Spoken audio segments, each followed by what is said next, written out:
es una de las primeras propuestas, o por no decir la primera propuesta sobre filosofía de la historia. El trabajo que hace Hannah Arendt también sobre la tesis doctoral sobre el concepto de amor en San Agustín.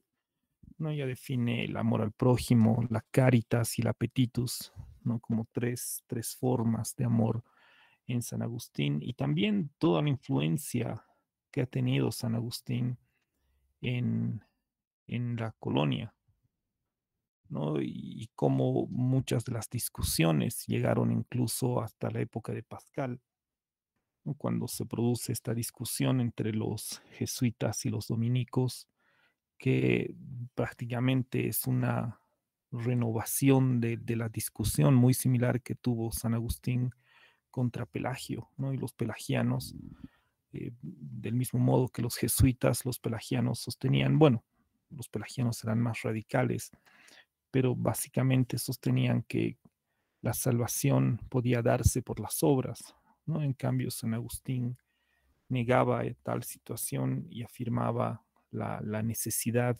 imperante de la gracia divina, y lo mismo los dominicos, ¿no? Que luego Jansenio asume la posición de los dominicos, y el propio Pascal eh, adopta esa posición. Todo por Royal, si no me equivoco, tenía, no sé si era jansenista en general, pero en todo caso Pascal asume esa posición.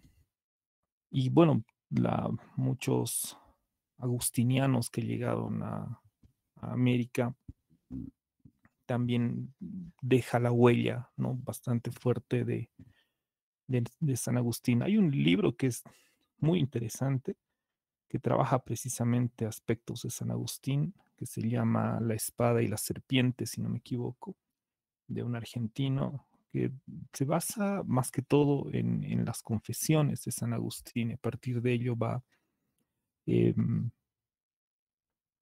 hilando, si vale el término, muchas de las doctrinas que han tenido impacto hasta nuestros días. Pero bueno, lo que vamos a hacer ahora es una introducción a San Agustín. No tanto introducción, me gustaría ya entrar en este problema del tiempo y entrar un poco más al problema de la historia, y finalmente cerrar tal vez con un esquema sobre esto que podríamos llamar, o que estamos llamando, el gran o el mito del gran tiempo lineal, ¿no? El primer gran mito del tiempo lineal. Entonces, San Agustín, a ver, vamos a la primera, así, una primera imagen eh, introductoria, ¿no? San Agustín, o Aurelius Agustinus, que es su nombre de nacimiento, entiendo, nace el 13 de noviembre del 354, nace en Argelia, en una pequeña ciudad llamada Tagaste, eh, que fue pequeña y excluida de los círculos filosóficos de la época, ¿no? Y científicos también. Y mucho se refleja en San Agustín la educación que habría tenido, la deficiente educación que habría tenido, pese a que es considerado uno de los filósofos más importantes de la antigüedad. San Agustín nunca llegó a aprender el griego antiguo, por lo que el conocimiento de, de los griegos fue más bien indirecto. Pero el punto de referencia, creo que para entender sobre todo a San Agustín, son los pensadores de la antigüedad, tanto Platón y Plotino, ¿no? A partir, si no me equivoco, es Porfirio. A partir de Porfirio conoce la obra especialmente de Plotino. No sé si también Platón, pero en todo caso a Platón también lo conoce por un intermediario, ¿no? Por otro autor, pero también su formación especialmente su formación retórica, estuvo sumamente influenciada por Cicerón. San Agustín es el último de los pensadores de la antigüedad y el primer filósofo medieval, ¿no? Ese es un hecho. Es un filósofo bisagra entre la Roma imperial y todo este periodo medieval espiritual dominado por el cristianismo.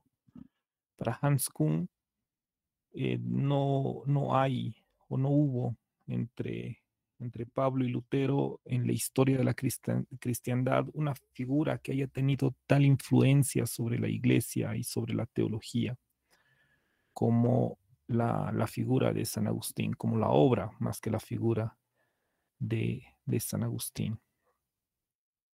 Además, porque vive en un momento sumamente importante del Imperio Romano.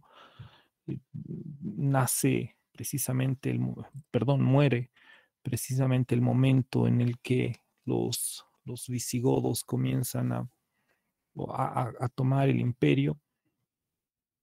Entonces, su propia vida estuvo inmersa en una serie de discusiones, además en un periodo donde el cristianismo había cobrado mucha fuerza, pero lo que no quiere decir que, eh, o mejor dicho, pero al mismo tiempo los dioses o los devotos de los dioses llamados paganos, ¿no? También tenían mucha influencia en Roma y obviamente, y eso también se ve en la película, si es que alguien ha visto la película San Agustín, que está en YouTube.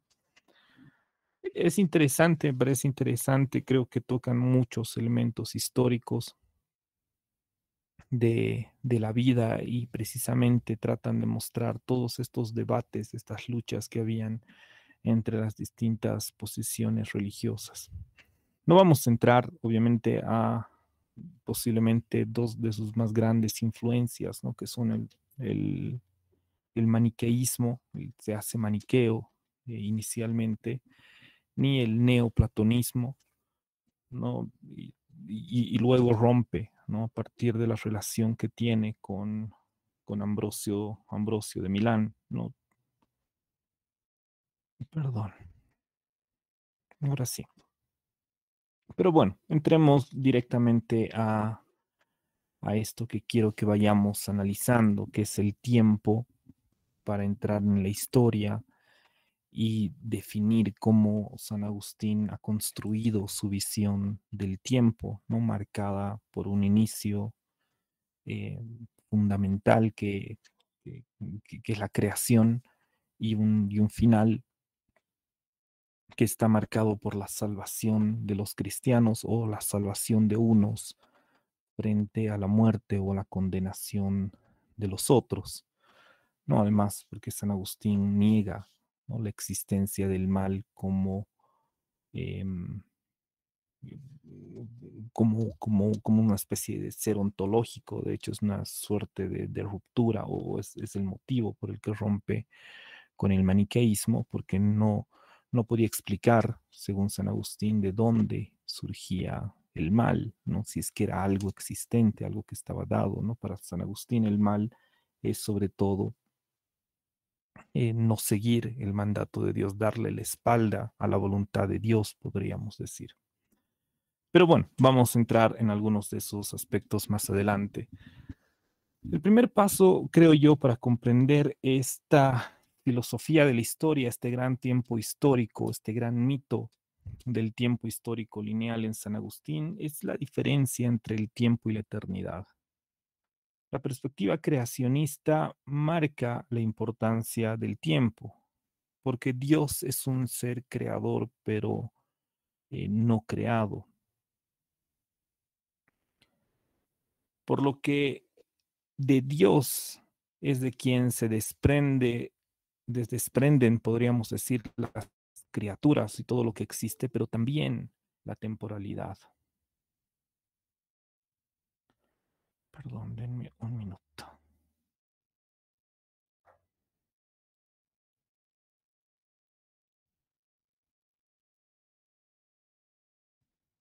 Ya. Entonces, Dios es el ser que no se define como algo. Dios no puede ser una persona, no puede ser algo existente en esta naturaleza, sino Él es la existencia misma.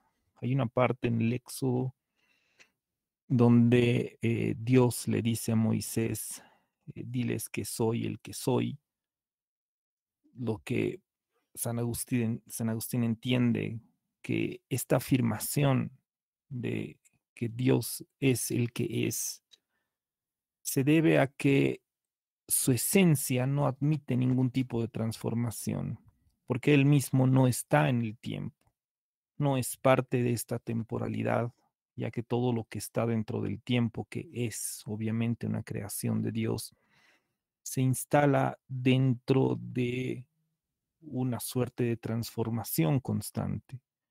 Todos los seres que están sometidos, nosotros mismos, que estamos sometidos al tiempo, estamos constantemente en transformación o nos estamos transformando, estamos avanzando hacia algo, hacia la muerte, podríamos decir, en algunos casos, o bajo estos términos, obviamente que no usa San Agustín, que es de entropía, que es el desgaste natural de todo lo que existe, ¿no? Obviamente Dios no está dentro de esta transformación, o mejor dicho, no está dentro de la temporalidad, por lo que no sufre transformación y al contrario, él más bien se instala dentro de una especie de estabilidad permanente y eterna. Por ello, tiempo y eternidad no es lo mismo, ¿no? Pero del tiempo y la eternidad se desprenden dos situaciones. Él trata, San Agustín, mejor dicho, trata de hacer comprensible el paso de la eternidad, que es Dios, de la eternidad intemporal al mundo temporal. Y esto evidentemente se expresa con la creación. Y este momento de la creación está marcado por la palabra, por el verbo divino. En la diapositiva tenemos el fragmento del Evangelio de San Juan, donde dice que en el principio el verbo era el verbo y el verbo era Dios y el verbo era con Dios. No, bueno, al revés, el verbo era con Dios y el verbo era Dios. Claro, se está entendiendo, dice San Agustín, que el verbo no es una palabra o que se habría pronunciado, porque la palabra pronunciada tendría que haber estado en algún tipo de temporalidad. No se puede pronunciar palabra alguna sin una suerte de tiempo. Por lo que la palabra, ya entrando al esquema, no tiene un estatus cronológico porque Dios mismo es este verbo, es esta palabra, la palabra entendida como el principio. No estoy seguro si porque estamos hablando del Nuevo Testamento, perdón, y el Nuevo Testamento está escrito originalmente en griego koiné, no en griego clásico, y no estoy seguro si en esta parte, cuando habla de la palabra, se refiere a logos, que es muy probable, de ahí la traducción, o se refiere a algún tipo de arjé. En todo caso, la palabra es finalmente el principio. No sé si logos se podría atribuir a esta interpretación que plantea San Agustín. En todo caso, Dios es el verbo, Él es verbo mismo, Él es esa acción, pues podríamos decir, es el principio. Y en este sentido, la palabra en realidad es una palabra no dicha, sino que está contenida en Dios. Y es a partir de esta palabra, de esta especie de fuerza, que se produce la creación del mundo temporal. ¿No? Entonces, no es que Dios pronuncia la palabra, sino que Dios es o contiene o Él mismo es la palabra, es el verbo divino y esa vitalidad que a partir de esta palabra es que se da forma al mundo temporal. ¿Qué pasa antes de la creación? Se pregunta San Agustín. Porque a diferencia de otras cosmogonías, y en particular la que hemos visto de Hesiodo en su famosa teogonía, el cristianismo no postula un origen a partir de un caos primigenio, ¿no? O a partir, mucho más a partir de algo existente. Y Dios no es un ordenador de este mundo como podría serlo Zeus, ¿no? Que finalmente él no es un Dios de primera generación, es un Dios de la tercera generación, pero finalmente es el Dios que rige el cosmos, sí, claro, el cosmos entendido como el orden, porque Él es el que finalmente le da orden a todo lo existente. El Dios cristiano, podríamos decir, es el creador ex nihilo y por tanto es el único que ha preexistido a la creación y por lo tanto no puede situarse, como decía hace un momento, de forma temporal porque la temporalidad ha surgido con la creación de las cosas. De ahí que una de las primeras interpretaciones que plantea San Agustín es que el tiempo es una propiedad de las cosas.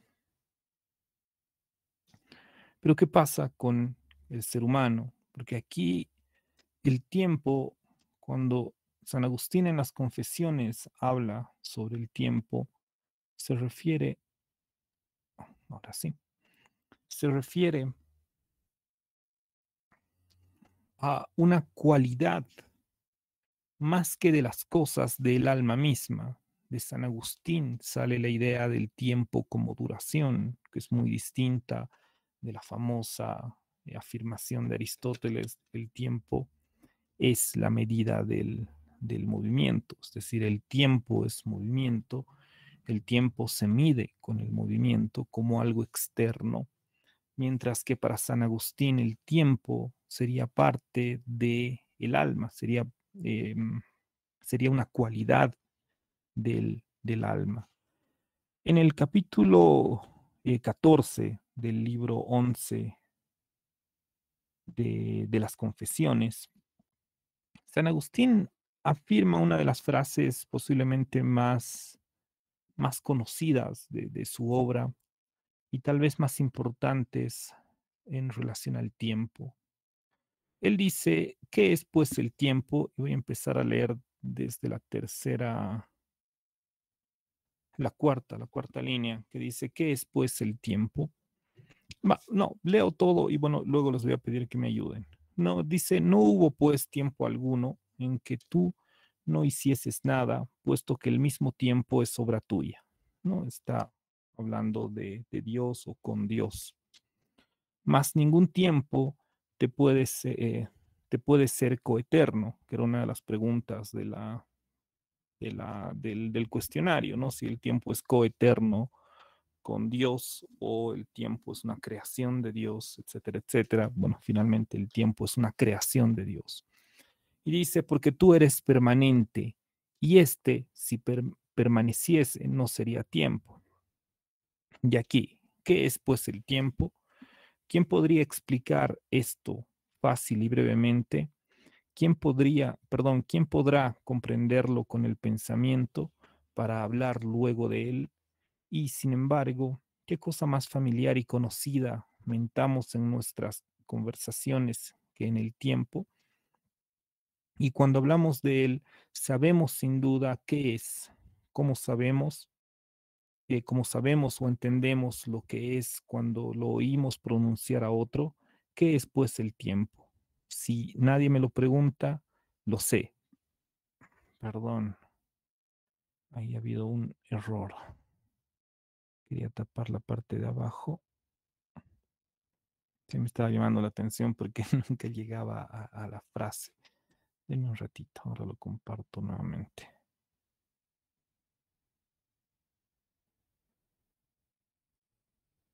Ahora sí. Lo que pasa es que quería tapar la última línea donde se corta la oración. Y aquí, ¿qué es pues el tiempo? Si nadie me lo pregunta, lo sé. Pero si quiero explicárselo al que me lo pregunta, no lo sé. ¿Qué entendemos con esta famosa afirmación del tiempo? En todo caso, con este fragmento que acabamos o que acabo de leer. En primer lugar, que el tiempo es obra de Dios, ¿no? Como decíamos hace un momento, Dios es el ser intemporal, es eterno. De aquí que la eternidad y el tiempo no tienen relación, el tiempo no es una continuidad, o mejor dicho, la eternidad no es una sucesión de tiempo indefinida. La eternidad es algo que no tiene tiempo, es algo que es distinto al tiempo, obviamente entendiendo desde la obra de San Agustín. Y el tiempo finalmente es una obra de Dios. Por lo que es importante diferenciar esta eternidad divina de la temporalidad terrena. A la pregunta sobre el tiempo que vimos hace un momento, San Agustín lo que nos está diciendo es que la experiencia humana del tiempo es absoluta, ¿no? Si nadie me pregunta qué es el tiempo, yo sé lo que es porque lo estoy viviendo y lo vivo completamente en mi ser, podríamos decirlo. Y eso implica que no concibamos el tiempo como algo problemático. Hablamos cotidianamente del tiempo, incluso de forma ingenua, dice San Agustín, pero cuando nos detenemos para tratar de decir algo sobre el tiempo, se escapa, ese concepto se escapa casi por completo de nuestras manos. Y esto implica, dice San Agustín, que el tiempo es algo siempre presente. No, el tiempo es presente y por ello todas las definiciones que va a obtener San Agustín del tiempo están siempre en relación con el presente, porque dice, el pasado es algo que ya no está y el futuro es algo que va a ser, ¿no? Pero, y lo único que tenemos presente es esto, es este presente, es esta visión directa de lo que está ocurriendo ahora.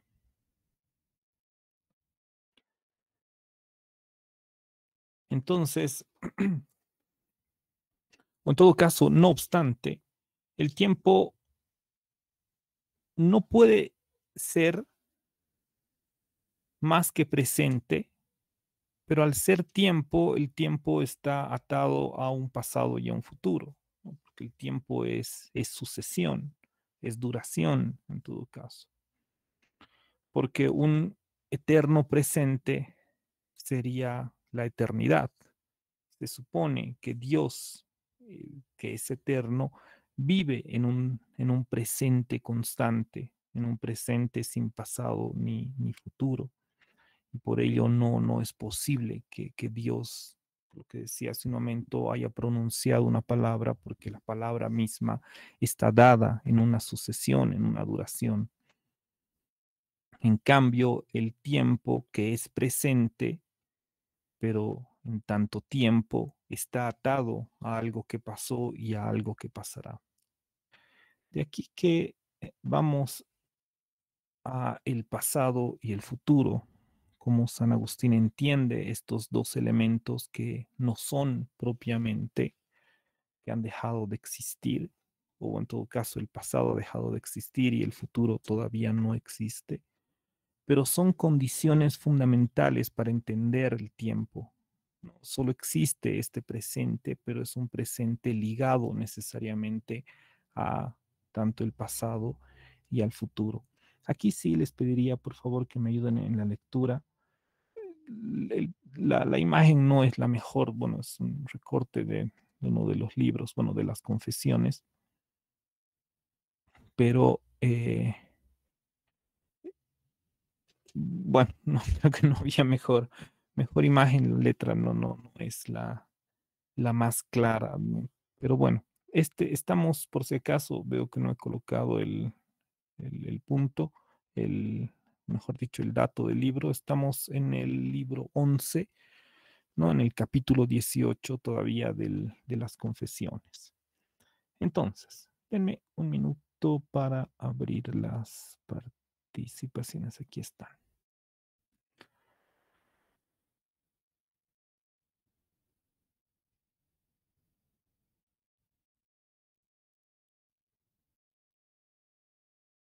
A ver,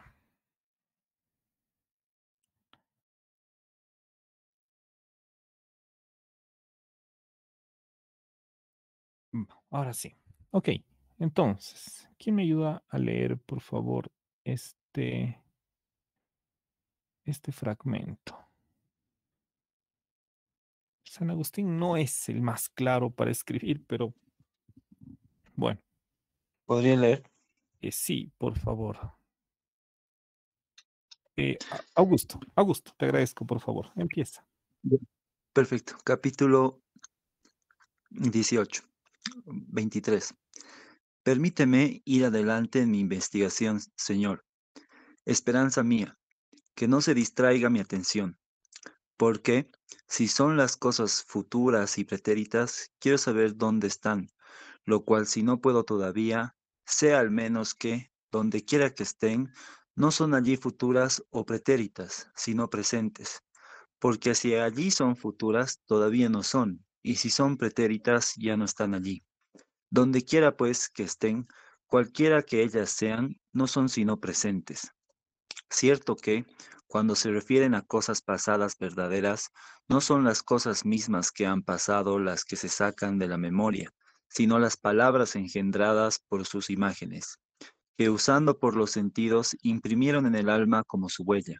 Así, mi, mi puericia, que ya no existe, existe en el tiempo pretérito, que tampoco existe, pero cuando yo recuerdo o describo su imagen, en tiempo presente la intuyo, porque existe todavía en mi memoria. Súper, te agradezco mucho, Augusto.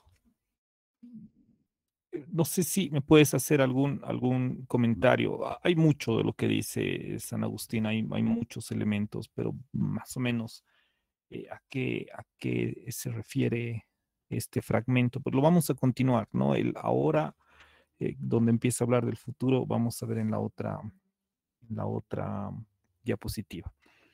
¿Qué más o menos nos está planteando San Agustín en este fragmento? Eh,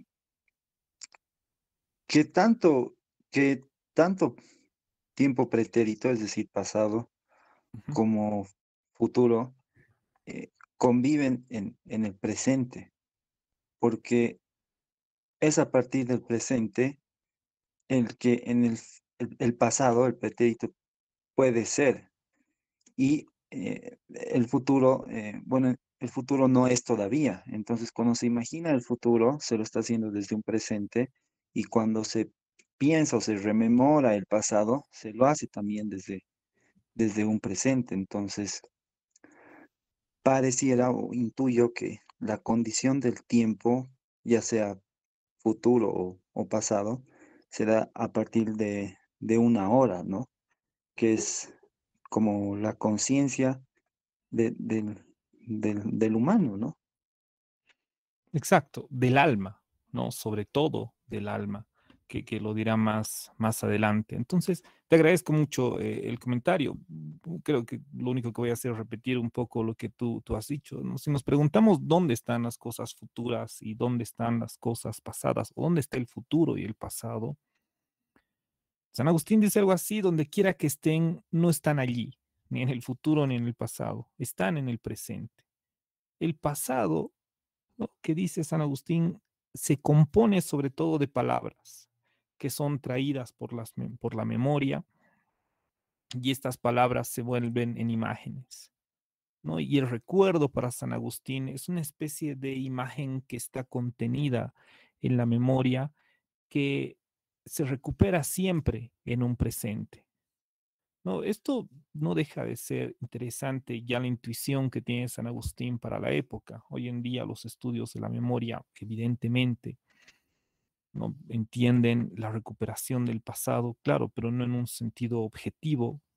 Por lo menos yo no he leído en San Agustín, creo que no lo hace, ¿no?, algún tipo de discusión sobre cómo la memoria recupera el pasado. Creo que ya no es algo que le interesa mucho explicar, porque obviamente cuando nosotros traemos algo del pasado a la memoria, lo hacemos a partir de un sentido. De hecho, hay un juego entre el pasado y el futuro.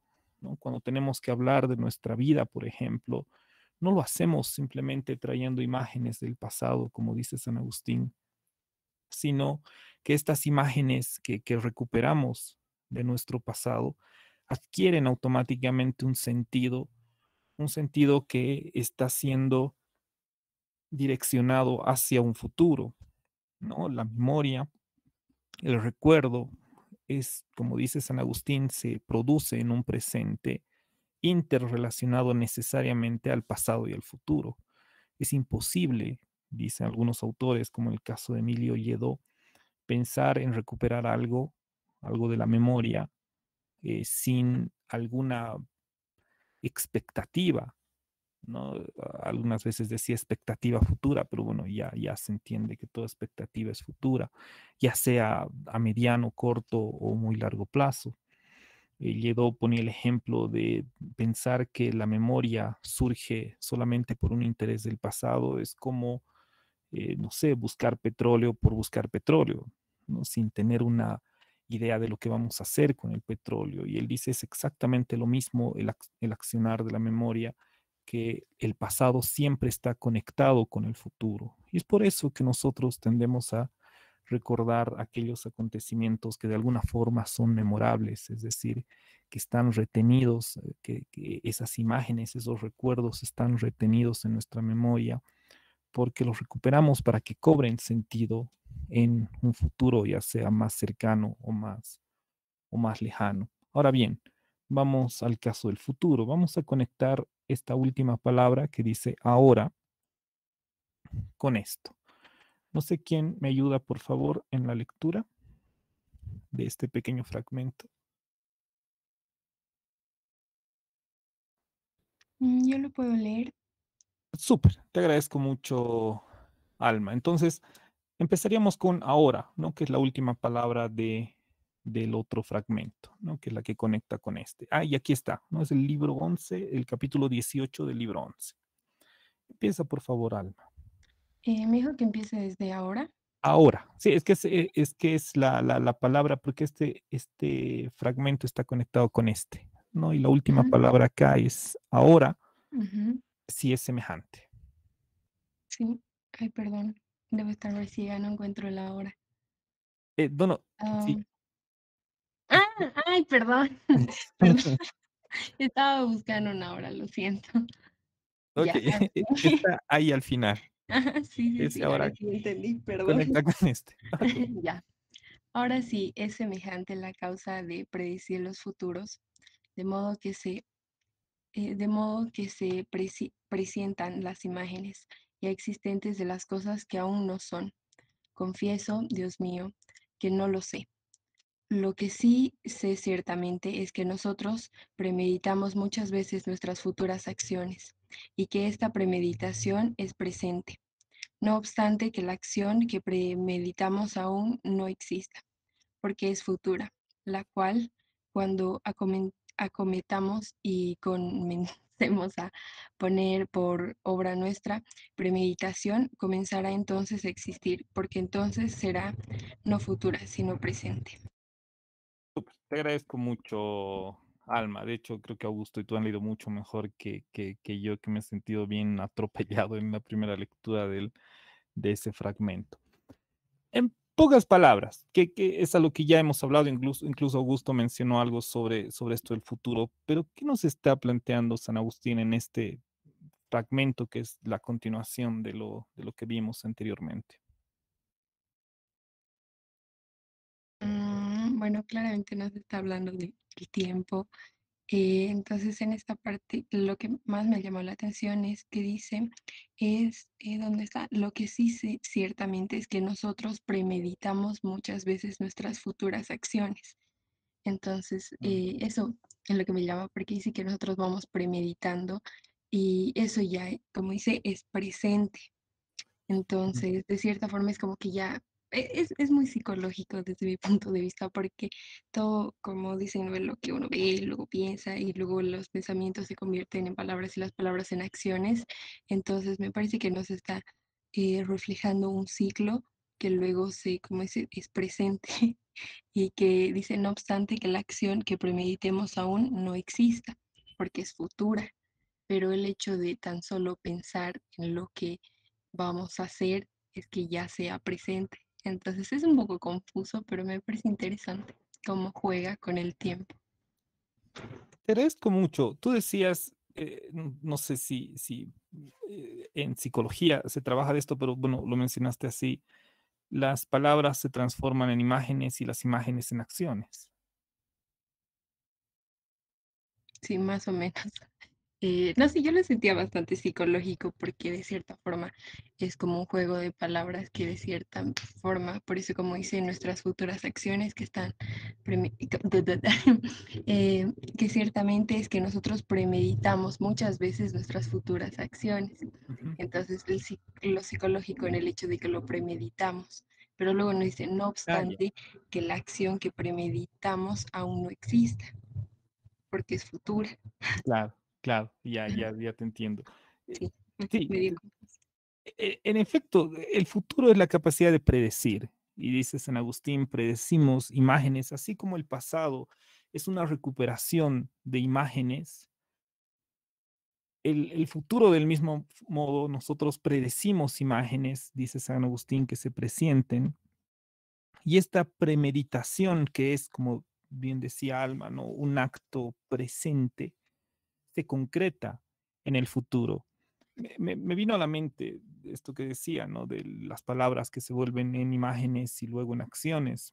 Justo estaba dirigiendo, no, miento, estaba revisando una tesis de ciencias de la educación sobre el método Teach para, no son tan adolescentes, niños casi adolescentes, entre 10, si no me equivoco, y 13 años, que tienen autismo, síndrome de espectro autista. Y es interesante cómo a muchos casos, obviamente hay diferentes grados de autismo, el autismo de alto rendimiento, etcétera, etcétera. Pero en muchos casos, y este método en particular, lo que hace es mostrarle a los chicos, a los estudiantes, qué sé yo, porque es dentro de un instituto, les muestran imágenes, ¿no? De, por ejemplo, lavarse los dientes, ¿no? Si es un niño pequeño, le muestran una imagen de un niño con un cepillo, ¿no? Luego otra imagen con un niño colocándose la pasta dental y así, ¿no? Todo el proceso de lavado de dientes, que es sumamente útil porque les permite a muchos niños y luego adolescentes, ¿no? Porque si bien esto pasa desde la niñez, se puede trabajar de esa manera, cuando son más grandes, estas personas pueden ser muy funcionales si tienen un trabajo relativamente mecánico y les ayudas en ese trabajo o les enseñas en ese trabajo a partir de las imágenes, ¿no? Y ellos van relacionando precisamente las imágenes con su actividad, es decir, van conectando las imágenes con la actividad que tienen, ¿no? Y me trajo a la memoria esto que decías, ¿no? Que las palabras terminan volviéndose en imágenes y las imágenes se transforman en acciones. Es un poco lo que pasa con este método, ¿no? Se le dice cepillado de dientes, pero este cepillado de dientes adquiere imágenes concretas y esas imágenes concretas les permite a estos niños o estos adolescentes o más adultos a realizar acciones más simples o más complejas. Entonces, bueno, eso como un comentario en relación a lo que decía Alma, que dice, bueno, pero la premeditación es presente, que además se concreta en el futuro. Y claro, el momento en el que se realice ese acto premeditado, obviamente ya no es futuro, sino es presente, ¿no? Lo que es más que lógico, podríamos decir. De donde podríamos sacar un esquema donde he tomado las partes tal vez más importantes que hemos ido revisando y tal vez y algunos fragmentos más donde habla precisamente de la memoria o de las cosas pasadas como memoria, de las cosas presentes como visión ¿no? Él dice visión o visión directa, como dicen algunos autores, yo lo he tomado así, y las cosas futuras como expectación, ¿no? Expectación del futuro. Bueno, expectar ya es mirar hacia un futuro, ¿no? Entonces, partimos de esta pregunta sobre el tiempo, de qué es el tiempo, de que si le preguntan, él no puede responderlo, pero si no le preguntan, lo sabe perfectamente por esta experiencia que tenemos del tiempo que es absoluta. De allí se desprende su análisis donde el tiempo no es algo absoluto y cotidiano, por tal motivo no se presenta como algo problemático para el diario vivir. Y además es algo, dice San Agustín, que experimentamos con cierta ingenuidad hasta el momento en que nos preguntan qué es el tiempo. Y evidentemente no podemos responder porque prácticamente lo vivimos.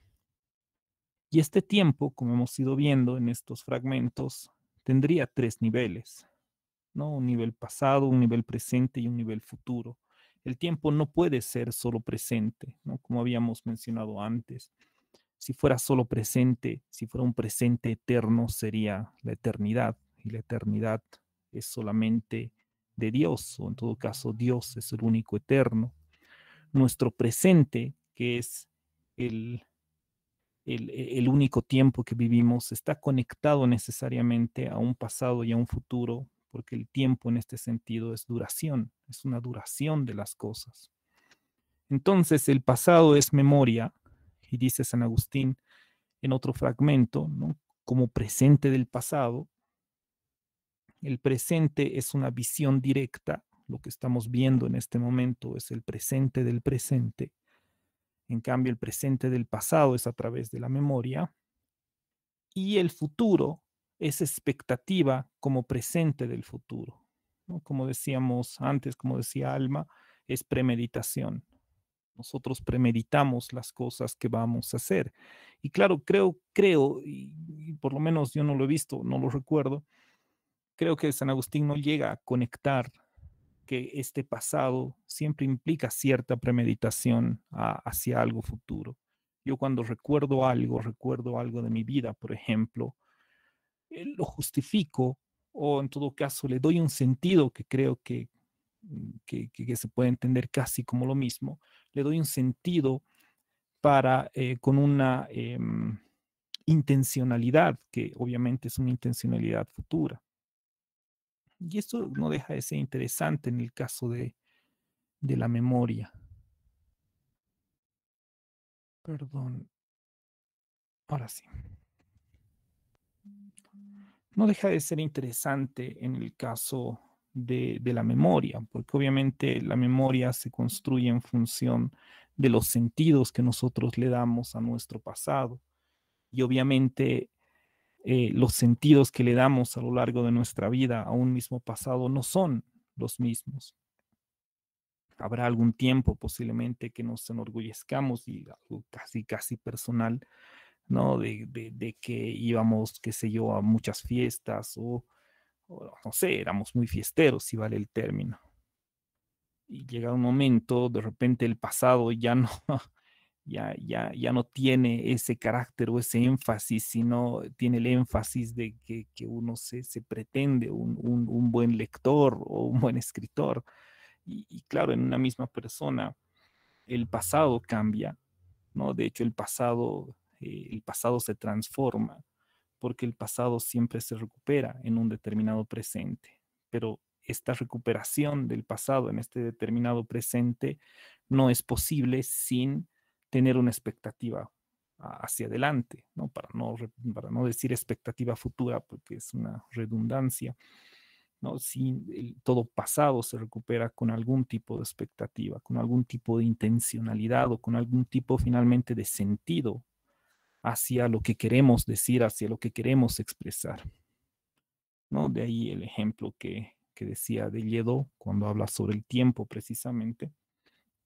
Emilio Lledó ponía ese ejemplo sobre pensar que el pasado se recupera por el simple interés del pasado, es como pensar que se puede extraer petróleo por el simple interés de extraer petróleo, ¿no? Eso no es posible. Pero bueno, sigamos avanzando porque tenemos algunas diapositivas más que son importantes. Entonces, ¿dónde se encuentra el tiempo? Porque inicialmente, cuando San Agustín afirma que con el tiempo, o mejor dicho, la creación de Dios, o que Dios ha creado todas las cosas y con las cosas ha creado el tiempo, que con el tiempo han surgido todas las cosas. El tiempo de alguna forma sería una propiedad de las cosas.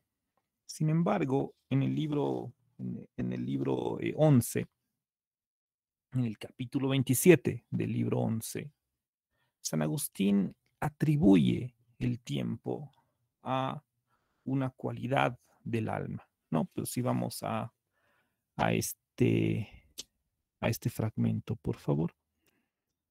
A ver, ¿quién? ¿Quién me ayuda a leer este fragmento? Los he ido recortando mucho más, los tenía más grandes. Algunos de estos, no sé si algunos, no sé si todos, bueno, están en esos videos que había armado para San Agustín. Y bueno, los he ido recortando para no extenderme igual en el video. Si es que alguien ha visto, tampoco es que leo todo el fragmento, casi siempre me voy a un pedacito, ¿no? De lo que más me interesa explicar. Pero bueno, vamos a este fragmento, a este pequeño fragmento. ¿Quién? A ver, Rolando.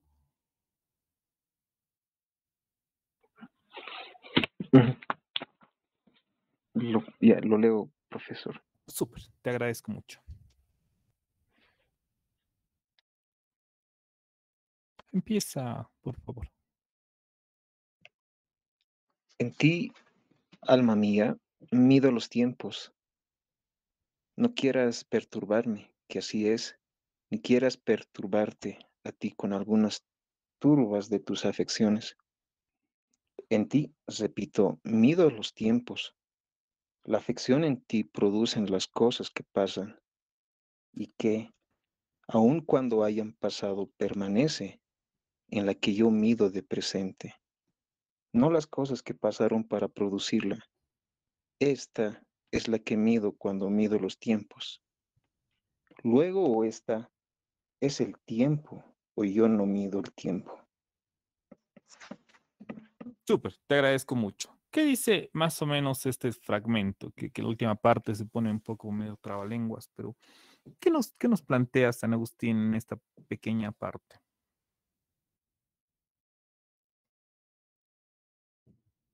Mm, Bueno, aquí lo ratifica lo que se ha dicho, ¿no? Lo que ha señalado, ah, que, bueno, sería el medio o el instrumento, en realidad una facultad, una competencia del alma, am, Ya, porque es la única, bueno, sería ese ente de poder em, se- tanto rememorar, tanto de tener esa visión del presente y tanto de tener esa expectativa del futuro, ¿no? Bueno, esa es la cualidad que le da al alma, ¿no? Solamente en ella se puede medir el tiempo.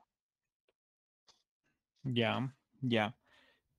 En efecto, es decir, si bien el tiempo, que es una creación de Dios, y obviamente todas las cosas que han sido creadas al mismo tiempo, ha sido creado el tiempo y de alguna forma el tiempo es una propiedad de todo lo existente. La madera, perdón, la manera en la que nosotros podemos medir el tiempo es a partir de una duración interna, ¿no? Más adelante, Bergson es el que va a diferenciar dos tipos de tiempo, ¿no? Un tiempo objetivo, un tiempo calendario que se mide como largo o corto, si no me equivoco, frente a un tiempo interno, un tiempo vivido que se percibe como lento o rápido, ¿no? En algún momento al principio de estas clases les recomendaba un libro, un cuento, no es un libro, El perseguidor de, de Cortázar, que precisamente trabaja esta parte de la temporalidad, ¿no? Cuando uno, que es algo muy común, ¿no? Cuando uno está aburrido, parece que el tiempo avanza mucho, mucho más lento o más lentamente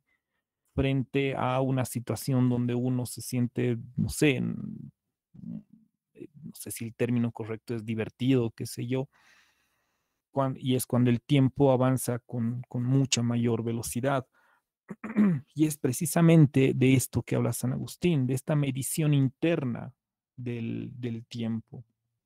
El tiempo tiene una duración interna y esta duración solamente es percibida por el alma. El tiempo sigue siendo una propiedad de los objetos porque los afecta y los destruye, los desgasta, si hablamos de este fenómeno de la entropía, ¿no? Que todos los objetos de alguna forma se desgastan con el tiempo, pero solamente el alma puede percibir esta duración, ¿no? De este modo, el tiempo es una sensación, es una afección que se produce solamente en el alma.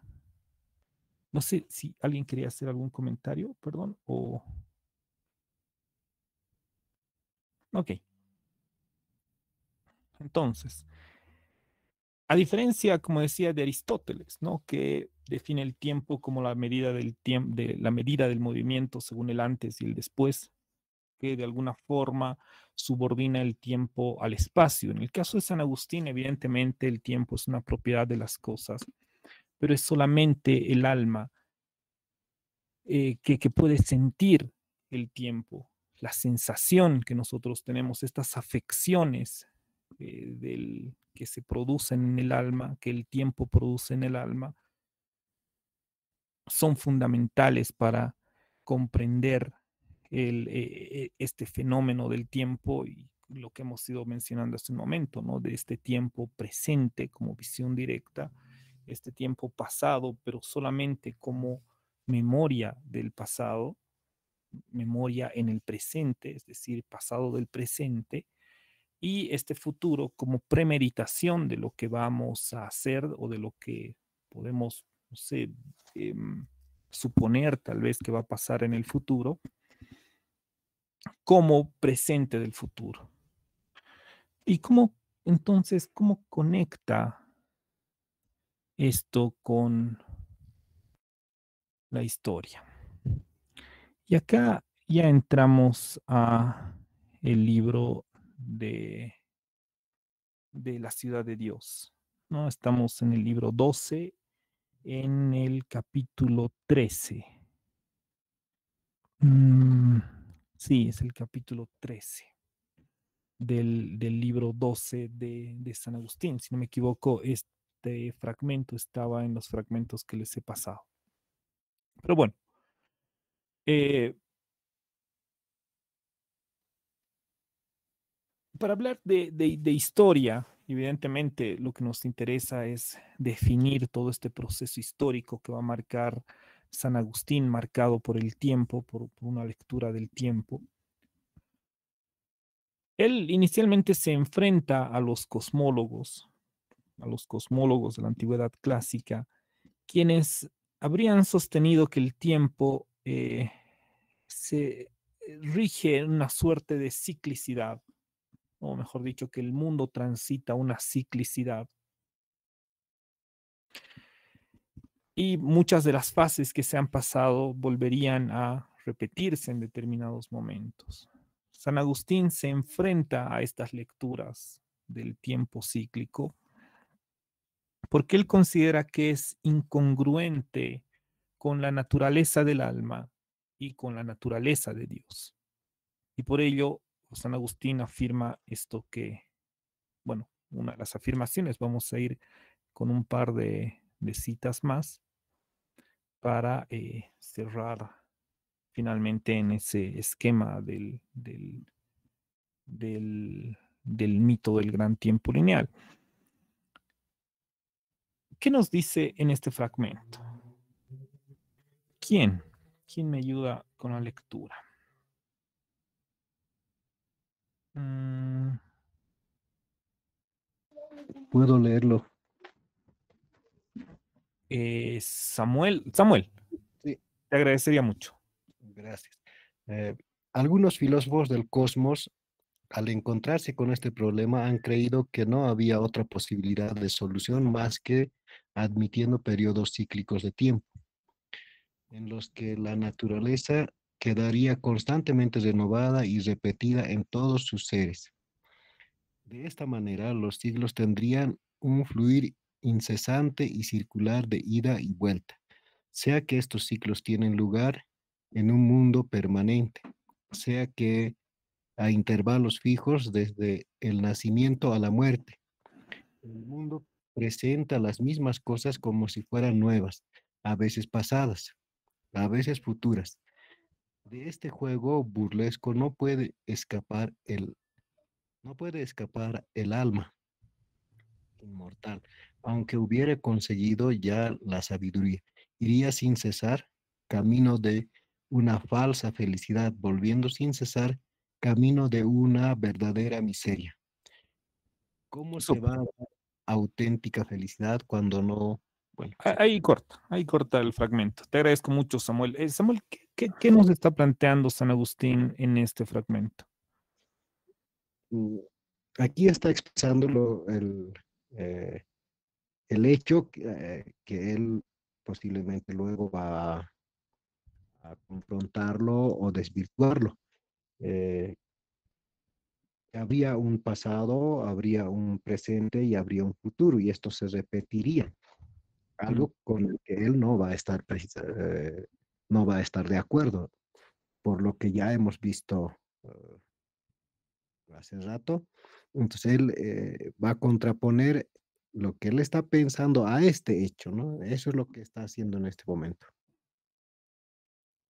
vale, te agradezco. A ver, sí, evidentemente para San Agustín el tiempo cíclico, ¿no? Él entiende como una naturaleza que se renueva constantemente y se repiten todos los seres.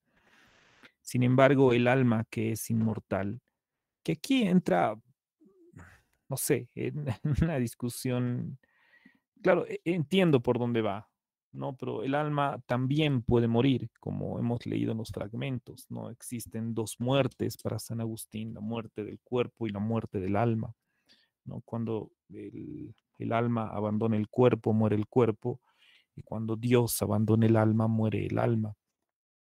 Para San Agustín no hay una condenación eterna, porque San Agustín, y esto obviamente en su enfrentamiento contra los maniqueístas, niega la existencia ontológica del mal, no niega que el mal sea algo existente. Si el mal no existe, porque obviamente eso no condice con la absoluta bondad de Dios y la omnipotencia, la omnipresencia de Dios, ¿no? Si Dios es omnipresente, omnipotente, omnisciente, ¿por qué existe el mal? ¿No? Y evidentemente San Agustín resuelve afirmando que no es que existe el mal, sino que el mal se entiende cuando no se obedece a Dios, ¿no? Y ya veremos más adelante el por qué se puede no desobedecer a Dios, porque hay otra condición de la creación que es el libre albedrío. Es imposible un ser humano sin libre albedrío, sin poder elegir, ya que un ser humano sin libre albedrío tendría que ser un ángel o una bestia, lo que dice Agustín. Y como no somos ni ángeles ni bestias, entonces tenemos que tener el libre albedrío. Pero no existe el mal, no es posible un mal que exista, que tenga existencia. Por lo tanto, lo que entendemos como mal es actuar a espaldas de Dios. Entonces, claro, y en ese sentido, el alma puede morir. Si Dios abandona el alma se condena y muere y desaparece, podríamos decir, aunque San Agustín habla de la condenación, ¿no? Bueno, es otro tipo de, bueno, imagino una manera de hablar también de la época, aunque claro, no se está refiriendo a esta condenación que se ha caricaturizado muchas veces a lo largo de este tiempo, ¿no? Donde, o ni siquiera caricaturizado, sin ir muy lejos, la famosa Divina Comedia, ¿no? De Dante. Entonces, si asumiéramos la existencia de un tiempo cíclico, asumiríamos que hay una naturaleza que se renueva constantemente y todos los seres se repiten, por lo que el alma se vería atrapada permanentemente en el mundo. Es decir, el alma que es inmortal erraría en su búsqueda de felicidad, porque finalmente la felicidad es volver al seno de Dios, a la eternidad con Dios. De ahí que la muerte, como veremos más adelante, no es algo negativo. La primera muerte no es mala para los que han sido buenos, eh, porque este alma retorna al seno de Dios. Y la segunda muerte, bueno, sí sería mala para todos, porque obviamente la muerte del alma implicaría la desaparición, la condenación, como quiere entender San Agustín.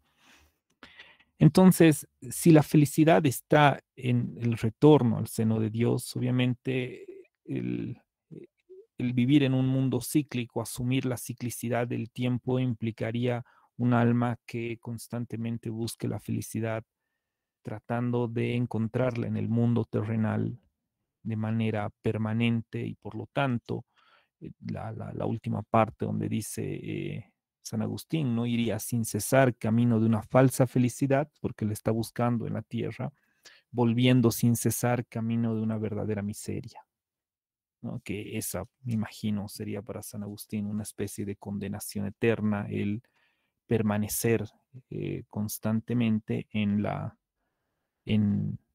tierra, ¿no? En esta existencia terrena. Entonces, denme un minuto. Ahora sí. Entonces, además de esta discusión que plantea San Agustín, la demostración irrefutable, como él entiende, de que el tiempo no puede ser cíclico es la aparición de Cristo en la tierra, ¿no? Y es a eso a donde vamos en este siguiente fragmento. Vamos con este fragmento más. Estamos todavía con unos 10 minutos.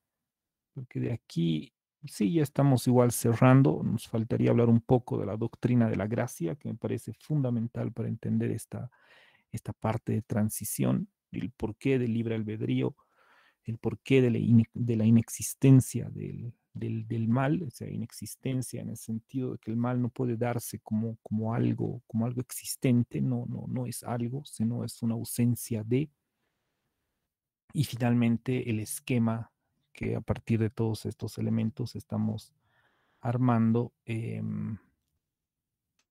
para entender esta narrativa o como diríamos tomando a Avelino de la Pienda, ¿no? Este gran mito del tiempo lineal. Entonces, vamos con este fragmento, por favor. ¿Quién? ¿Quién? A ver, déjenme ver. ¿Han leído Augusto, Rolando, Licenciado. Alma y Samuel? Sergio, ¿verdad? Sí, Perfecto. Sergio, te también. agradecería mucho. Empieza, por favor. Muy bien. Bien. Dice, no, lejos de nosotros tales creencias. Cristo solo ha muerto una vez por nuestros pecados y resucitado de entre los muertos, ya no muere más. La muerte no tiene ya dominio sobre él. Y nosotros, después de la resurrección, estaremos siempre con el Señor, a quien ahora dirigimos las palabras del Salmo Sagrado. Tú nos guardarás, Señor, y nos librarás para siempre de esa gente. A las anteriores palabras creo que cuadra bien lo que sigue. Los malvados andan dando vueltas, y no porque en sus ciclos de su invención vayan a vivir de nuevo su vida, sino por el laberinto de errores en que están metidos, es decir, por sus falsos conocimientos. Súper, te agradezco mucho, Sergio. ¿Qué, De qué nada. nos plantea, te iba a decir Cristo acá, ¿no? ¿Qué nos plantea San Agustín en este fragmento? Eh, yo creo, licenciado, porque en la lectura antes de esto pues, se habla de la teoría cíclica, ¿no ve? Entonces Ujú. dice, por eso lejos de otros tales creencias, Ex- ex- apartados, qué sé yo, ¿no? exactamente, Estaba conecta esa parte, precisamente sí, con eso que sí. decía antes. Ajá. Entonces, aquí él, digamos, como una prueba, digamos, de la linealidad del tiempo, es que afirma así, digamos, con mucha firmeza, con mucha coherencia, además de que Cristo para todos ha venido una sola vez a salvarnos con su muerte, ¿no? Ha venido a borrar los pecados, etcétera. Entonces, para él, esta es, digamos, como una prueba, porque no ha de pasar eso cada vez. En la otra teoría tendría que repetirse algunas cosas, incluso este hecho de Cristo, etcétera. Entonces, por eso es que no tiene, digamos, sentido esa teoría, ¿no? Y bueno, yo también estoy de acuerdo con eso, no creo que en esos términos por lo menos haya una repetición, por decir así, ¿no ve? Entonces, y luego, bueno, ya comienza a hablar de otros temas más, ¿no? Del castigo, luego el otro capítulo de la muerte, la interpretación de la muerte, etcétera, y aquí ya va comenzando, ¿no? Hablando de los malvados, etcétera, que tienen equivocados sus conceptos. Eso dice esta parte, ¿no? Exactamente. Sí, te agradezco mucho. Nos falta todavía un fragmento más. Pensé que ya íbamos a la doctrina de la gracia, pero no tenemos el fragmento precisamente esto de la muerte, ¿no? Pero bueno, antes de pasar a ese fragmento que ya Sergio lo estaba mencionando, aquí hay algo interesante y que me gusta harto en esta interpretación que hace San Agustín de la historia, ¿no? Y porque es claro, este fragmento es sumamente claro, ¿no? Donde dice no podemos concebir un tiempo circular porque hay un acontecimiento único que prácticamente divide el tiempo en dos, ¿no? Un tiempo antes de Cristo y un tiempo después de Cristo, es decir, la llegada del Mesías. Y claro, San Agustín dice, Cristo no va a volver a morir, ni nosotros vamos a volver a morir una vez que accedamos a la eternidad. De ahí que entiende que el peor mal sería esta suerte de repetición de las mismas cosas, si es que asumiríamos una suerte de ciclicidad. La anterior semana había comentado, me llama mucho la atención esta idea que plantea San Agustín. En esta interpretación, obviamente no lo está tomando San Agustín, no habla de Parménides, habla de Nietzsche, de esta novela de Milan Kundera, La insoportable levedad del ser, que va a entender la pesadez del ser de las personas cuando cargan muchos recuerdos, cuando repiten en su cabeza, si vale el término, constantemente, cuando tienen en su cabeza recuerdos que le pesan, que a uno le pesan, y hacen de su existencia una existencia pesada, una pesadez en la propia existencia, ¿no? Que se representa en uno de los personajes de la novela frente a la levedad del ser de aquellos que solo viven una vez, es decir, transitan libremente en el tiempo, podríamos decir, ¿no? Que su vida ha transitado una vez por todas las cosas y muere de la misma forma que ha nacido y pasa por este tiempo sin mayor peso, ¿no? En suerte de levedad. Y esta idea de la repetición como un peso es también recurrente en otros autores, ¿no? Recuerdo que el mismo Borges en una entrevista eh, le preguntan cómo, si él era cobarde o era valiente, ¿no? Y recuerda una cita de Shakespeare, de hecho una de las obras, una de las obras más pequeñitas, creo, de Shakespeare, el Julio César, que cuando se despierta, no recuerdo bien si es o sea, es al principio, pero no recuerdo si comienza ahí, ¿no? Que el César despierta de su cama, se despierta a la ducal Calpurnia y le dice que había tenido una pesadilla, un sueño muy malo, soñaba que lo habían matado y le dice, no vayas al Senado, Y César le dice algo que luego Borges lo repite en esa entrevista. Y le dice, un cobarde muere 1000 veces antes de experimentar la verdadera muerte. En cambio, un hombre valiente muere solamente una vez. ¿No? Y es como que esta idea de la repetición, es decir, en esta interpretación que hace Borges, ¿no? El valiente es aquel que se enfrenta a las cosas, ¿no? Sin medir acciones. En cambio, el cobarde es aquel que muere antes en su cabeza ante el peligro y por eso decide escapar 1, 2 o 3 o 4 veces, porque anticipa, ¿no?, el peligro y obviamente muere en su cabeza y, eh, y salva su vida. En cambio, el valiente, desde esta visión del Julio César de Shakespeare, ¿no? El valiente es el que se enfrenta a las cosas sin medir consecuencias, que es un poco también esta división o esta lectura que hace Nietzsche en la genealogía de la moral sobre la moral de los amos y los esclavos, ¿no? Los esclavos que tienen mucha relación con el, las memorias del subsuelo de Dostoyevsky, ¿no? De estos hombres naturales y estos hombres alambicados, que es más o menos como la moral de los amos y los esclavos, de unos que piensan mucho las cosas, se enredan en su propia vida tratando de, claro que Nietzsche les atribuirá también este resentimiento, ¿no? Esta memoria del pasado, este resentimiento por su propia debilidad, que tal vez, o por lo menos que entiendo que para Kundera hace una vida mucho más pesada, una existencia más pesada frente a estos otros que viven la vida con mucha ligereza, son hombres fuertes, como dice Nietzsche, se atribuyen, bueno, incluso la ética se construye en ambos de manera opuesta, ¿no? Unos parten de la comparación con el otro, mientras que los fuertes parten de sí mismos para luego compararse con los demás. Y estos hombres fuertes, obviamente, son individuos que viven como el Julio César de Shakespeare, ¿no? Es decir, eh, sin medir consecuencias, ¿no? Yo no sé si estoy jalándole los pelos a San Agustín, evidentemente, ¿no? Pero siento mucho de eso, es decir, hay esta idea que San Agustín plantea de la repetición, de la circularidad, yo siento que va en ese sentido, es como un errar constantemente en este mundo frente a una vida que pasa de manera lineal hasta finalmente salvarse por la eternidad, ¿no? Y volver al seno de Dios.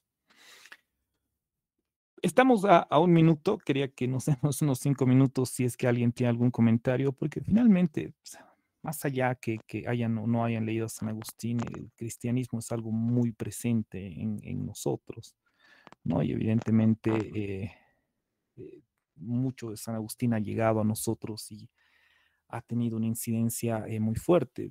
Bueno, han habido muchas representaciones del infierno, que bueno, es como una idea más pedagógica, etcétera, etcétera. Pero bueno, no sé qué opiniones. Mirko, veo que estás con el micrófono encendido. Sí, buenas noches. Buenas noches. Una inquietud a partir de las lecturas y de la exposición, ¿no? La cuestión del alma inmortal. Yo creo que no habría que dejarla pasar, ¿no? ¿Por qué? Porque, a ver, analizando ya específicamente las influencias de Agustín, no niego que Dios haya sido su influencia, pero habría que inspeccionar objetivamente qué otras influencias más ha tenido, ¿no? No ha sido, yo creo, una influencia, como usted dice, Aristóteles, ¿no? Tampoco los cosmólogos antiguos, ¿no?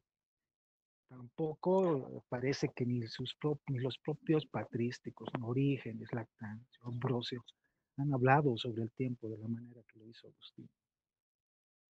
Pero en esta hipótesis casual que ahora tengo, que obviamente no está demostrada, me parece que Agustín no ha olvidado todavía su pasado maniqueísta en la cuestión del tiempo.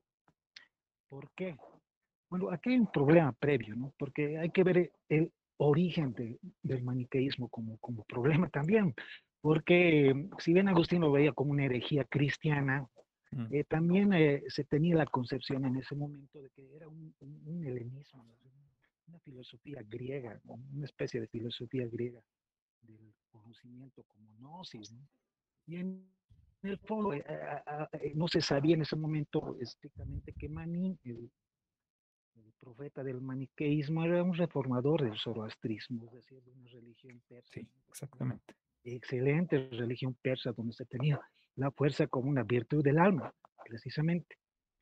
Entonces, la cuestión está en que el maniqueísmo, cuando ha aparecido en Occidente, recién se lo ha tomado como una herejía, ¿no? Bueno, en el punto es que el maniqueísmo, en los textos de Turfán, creo, son unos textos antiguos que se han descubierto después de todo esto, decía que el hombre primordial es trascendente, es caído de la materia y se libera de ella a lo largo del tiempo. ¿Ya?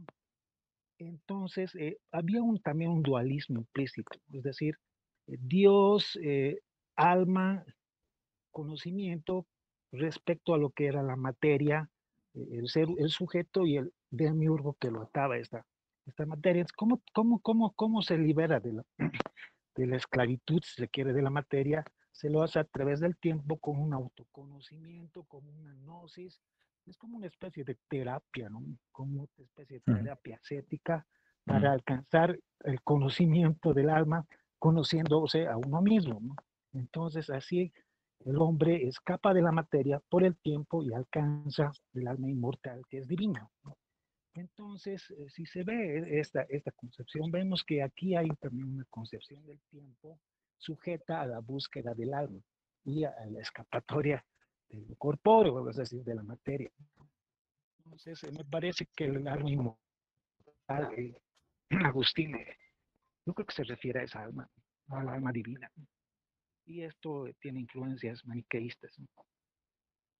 Vale, interesante. Más bien, yo había leído, y si no me equivoco, es en Lowitz o Karl Lowitz,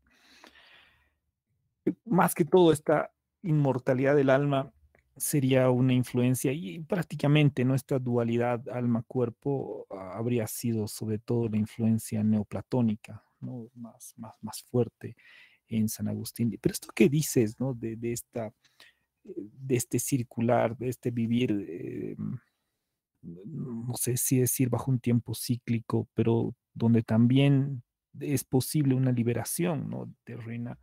También está en los órficos, ¿no? Que creo yo que de alguna forma el cristianismo es una suerte de orfismo más actual, ¿no? El orfismo ha pasado a estos mitos de Dionisos, qué sé yo, estos ritos, y de alguna manera Cristo cumple este papel que le pasa a Dionisios o Dionisos en ciertos rituales, ¿no? Porque igual hay la pasión de Dionisos, Dionisios muere, ¿no? Lo queman en una olla de agua caliente, de agua hirviendo, si no me equivoco, pero resucita, ¿no? Entonces, esta circularidad, claro, se rompe con el ascenso que veían los órficos hacia las estrellas.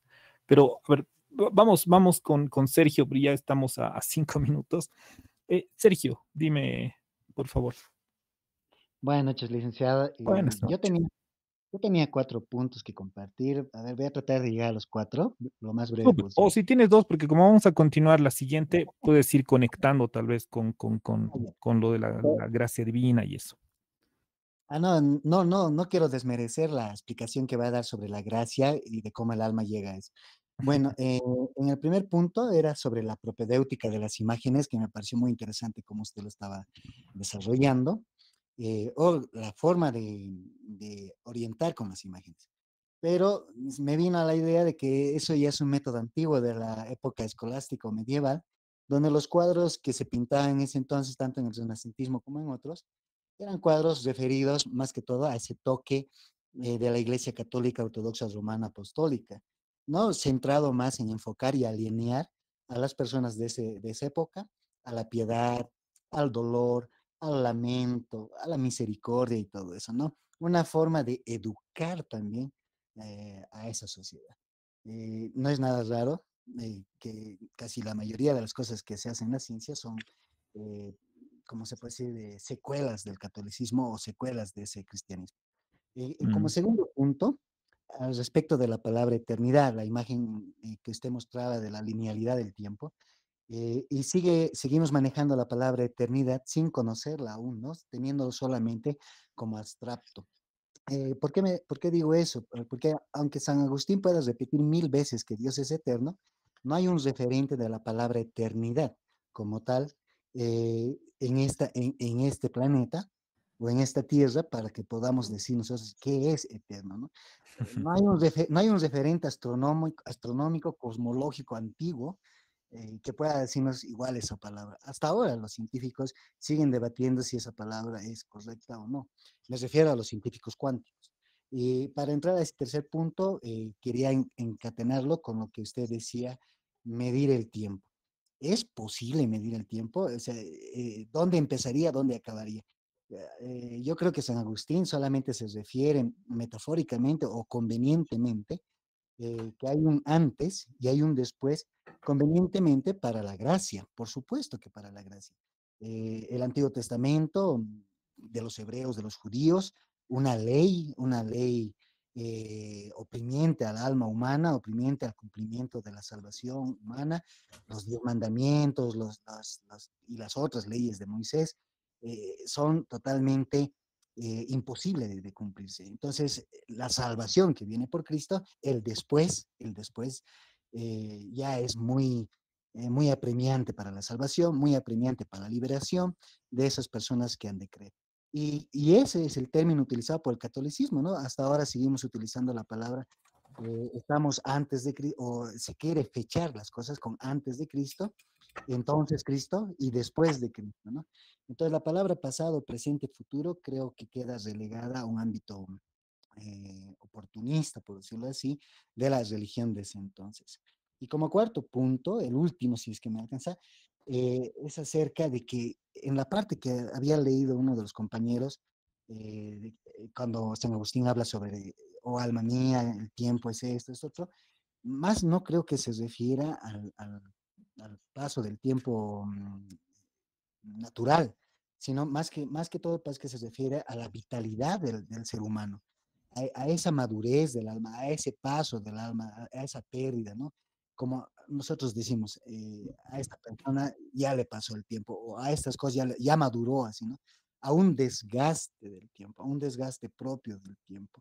Entonces, eso es, por supuesto, afección del alma, ¿no? mm, Y esos movimientos que usted mencionaba al final, de Aristóteles, los movimientos que él trata de clasificar mecánica celeste del espacio, también está condicionado del porque Micaelo. Ajá. los calendarios, las calendas, como se conoce, también no están ajustadas a los movimientos exactos y precisos de la mecánica celeste, ¿no? De ahí que el calendario gregoriano tenga que ajustar al calendario juliano, el calendario juliano tenga que ajustarse a los calendarios egipcios, el calendario egipcio, y así a los calendarios babilónicos, y así consecuentemente no se tiene un tiempo exacto del día y de la noche ahora. Y le cuento una cosita más para terminar. Claro. Se habla cerca de que la Tierra, en su propio eje, en su propia rotación, del polo norte, que ya se está descongelando bastante, está volviendo a centrarse la Tierra y eso está haciendo que las horas y los minutos y segundos se vayan acortando, porque su velocidad en esa forma de rotar se está acelerando.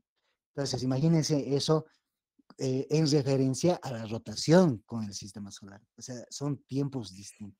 Por Mm. eso decía, y acabo con esto, que decía que el tiempo solo es una percepción, ¿no? Entonces, como percepción, ¿qué es lo que se debería entender?